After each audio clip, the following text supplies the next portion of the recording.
الصلاۃ والسلام علیک یا رسول اللہ، الصلاۃ والسلام علیک یا حبیب اللہ، الصلاۃ والسلام علیک یا نور اللہ، وصلی اللہ تعالی علیہ وسلم۔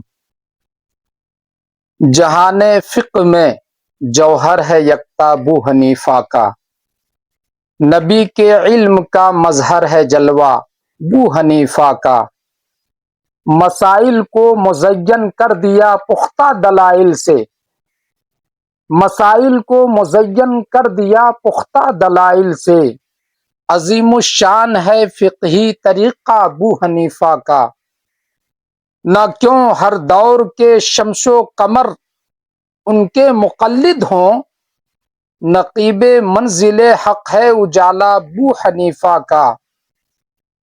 اور عدو کیسے سمجھ پائیں گے اس بحر فقاہت کو، عدو کیسے سمجھ پائیں گے اس بحر فقاہت کو، کئی دریاؤں پر بھاری ہے قطرہ ابو حنیفہ کا، ہر ایک نقش قدم پر سینکڑوں انجم ہے تابندہ، فریدی اس قدر روشن ہے رستہ ابو حنیفہ کا۔ پیارے آقا صلی اللہ علیہ وسلم کے پیارے دیوانوں، آج ہم امام اعظم ابو حنیفہ علیہ رحمت و رضوان کی بارگاہ میں ان کے چند مختصر حالات زندگی کے بارے میں پیش کر رہا ہوں، آپ حضرات سماعت فرمائیں۔ امام اعظم ابو حنیفہ حضرت نعمان بن ثابت کی ذات گرامی کسی تعارف کی محتاج نہیں ہے۔ اس وقت دنیا میں سب سے زیادہ انہی کے مسلک امام اعظم ہی کے پیروکار اور ماننے والے موجود ہیں۔ جو اپنے آپ کو حنفی کہتے ہیں، اسلامی اور غیر اسلامی ممالک میں پھیلے ہوئے مسلمان امام اعظم ابو حنیفہ کے اجتہادی مسائل سے استفادہ کرتے چلے آ رہے ہیں۔ دنیا کا اکثریت حصہ آپ کے مسائل کا ہی پیروکار ہے۔ آپ نے فقہ کی تعلیم اپنے استاد حماد بن ابی سلیمان سے حاصل کی۔ آپ کے اساتذہ کا سب سے پہلا طبقہ صحابہ کرام رضوان اللہ تعالی علیہم اجمعین ہے۔ آپ اس اعتبار سے منفرد ہیں کہ آپ تابعی ہیں۔ آپ نے صحابہ کرام رضوان اللہ تعالی علیہم اجمعین سے علم حدیث حاصل کیا۔ آپ کے علاوہ امام مالک سمیت ائمہ حدیث و ائمہ فقہ میں کوئی امام بھی تابعی نہیں۔ آپ نے صحابہ کرام رضوان اللہ علیہم اجمعین کی براہ راست زیارت کی اور ان سے احادیث نبوی کو سنا۔ امام اعظم نے علم حدیث کے حصول کے لیے 3 مقامات کا بطور خاص سفر کیا۔ آپ نے علم حدیث سب سے پہلے کوفہ میں حاصل کیا، کیونکہ آپ کوفہ کے رہنے والے تھے اور کوفہ علم حدیث کا بہت بڑا مرکز تھا۔ گویا آپ علم حدیث کے گھر میں پیدا ہوئے، وہیں پڑھا۔ کوفہ کے سب سے بڑے علم کے وارث امام اعظم خود بنے۔ دوسرا مقام حرمین شریفین کا تھا، جہاں سے آپ نے احادیث اخذ کی، اور تیسرا مقام بصرہ تھا۔ امام ابو حنیفہ نے تقریباً 4000 اساتذہ سے علم حاصل کیا۔ ایک دفعہ حضرت امام اعظم ابو حنیفہ رحمۃ اللہ علیہ اور امام شافعی رحمۃ اللہ علیہ کے شاگردوں کے مابین جھگڑا ہو گیا۔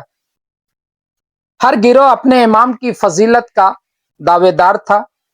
حضرت امام ابو عبداللہ رحمۃ اللہ علیہ نے دونوں کے درمیان فیصلہ کیا اور اصحاب شافعی سے فرمایا، پہلے تم اپنے امام کے اساتذہ گنو۔ جب گنے گئے تو 80 تھے۔ پھر انہوں نے احناف سے فرمایا، اب تم اپنے امام کے اساتذہ گنو۔ جب انہوں نے شمار کیے، گنے، تو معلوم ہوا وہ 4000 تھے۔ اس طرح اساتذہ کے عدد نے اس جھگڑے کا فیصلہ کر دیا۔ آپ فقہ اور حدیث دونوں میدانوں میں امام الائمہ تھے۔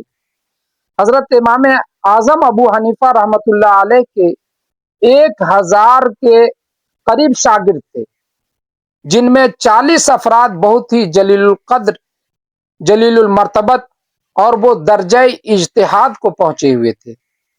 وہ آپ کے مشیر خاص بھی تھے۔ پیارے آقا صلی اللہ علیہ وسلم کے پیارے دیوانوں، آپ نہایت ہی ذہین اور قوی حافظہ کے مالک تھے۔ آپ کا زہد و تقوی، فہم و فراست اور حکمت و دانائی بہت مشہور تھی۔ آپ نے اپنی عمر مبارک میں 7000 مرتبہ ختم قرآن کیا، سبحان اللہ۔ 45 سال تک ایک وضو سے 5 نمازیں پڑھی۔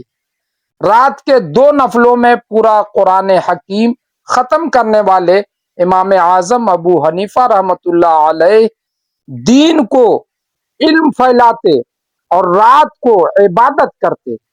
ان کی حیات مبارکہ کے لا تعداد گوشے ہیں۔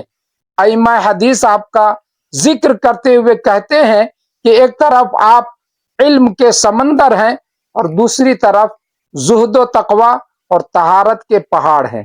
امام اعظم صلی اللہ علیہ وسلم کے پیارے دیوانوں، امام اعظم علیہ رحمت و رضوان کا اجتہاد و استنباط وہ اس طرح کرتے تھے۔ وہ فرماتے ہیں کہ میں سب سے پہلے کسی مسئلے کا حکم کتاب اللہ سے اخذ کرتا ہوں، پھر اگر وہاں وہ مسئلہ نہ پاؤں تو سنت رسول اللہ صلی اللہ علیہ وسلم سے لے لیتا ہوں۔ جب وہاں بھی نہ پاؤں تو صحابہ کرام رضوان اللہ تعالی علیہم اجمعین کے اقوال میں سے کسی کا قول مان لیتا ہوں اور ان کا قول چھوڑ کر دوسروں کا قول نہیں لیتا۔ اور جب معاملہ ابراہیم شعبی، ابن سیرین اور عطا پر آ جائے تو یہ لوگ بھی مجتہد تھے اور اس وقت میں بھی ان لوگوں کی طرح اجتہاد کرتا ہوں۔ نہ کیوں کرے ناز اہل سنت کہ تم سے چمکا نصیب امت۔ پیارے آقا صلی اللہ علیہ وسلم کے پیارے دیوانوں، آپ کا نام نامے اسم گرامی نعمان والد بزرگوار کا نام ثابت ہے۔ آپ کی کنیت ابو حنیفہ ہے۔ ولادت باسعادت 70 ہجری میں عراق کے مشہور شہر کوفہ میں پیدا ہوئے۔ وفات پرملال 80 سال کی عمر میں 2 شعبان المعظم 150 ہجری میں وفات پائی۔ آپ کے القابات بہت ہیں، ان میں سے چند آپ سماعت فرمائیں۔ امام اعظم، امام الائمہ، سراج الائمہ، فقہ حنفی کے بانی امام اعظم ابو حنیفہ نعمان بن ثابت رحمۃ اللہ علیہ، آپ آفتاب شریعت، ماہتاب طریقت، پیشوائے سالکین اور وقف رموز حقائق تھے۔ شافعی، مالک، احمد، امام حنیف، 4 باغ امامت پہ لاکھوں سلام۔ پیارے آقا صلی اللہ علیہ وسلم کے پیارے دیوانوں، حضرت امام اعظم ابو حنیفہ رضی اللہ تعالیٰ عنہ اپنی زندگی میں 55 حج کیے۔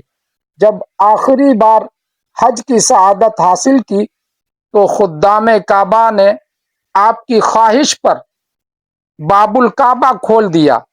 آپ بصد عجز و نیاز اندر داخل ہوئے اور بیت اللہ کے دونوں ستونوں کے درمیان کھڑے ہو کر 2 رکعات میں پورا قرآن پاک ختم کیا۔ پھر دیر تک رو رو کر مناجات کرتے رہے، رب کی بارگاہ میں دعائیں کرتے رہے۔ آپ مشغول دعا تھے کہ بیت اللہ کے ایک گوشے سے آواز آئی، تم نے اچھی طرح ہماری معرفت حاصل کی اور خلوص کے ساتھ خدمت کی، ہم نے تم کو بخشا اور قیامت تک جو تمہارے مذہب پر ہوگا اس کو بھی بخش دیا۔ پیارے آقا صلی اللہ علیہ وسلم کے پیارے دیوانوں، سیدنا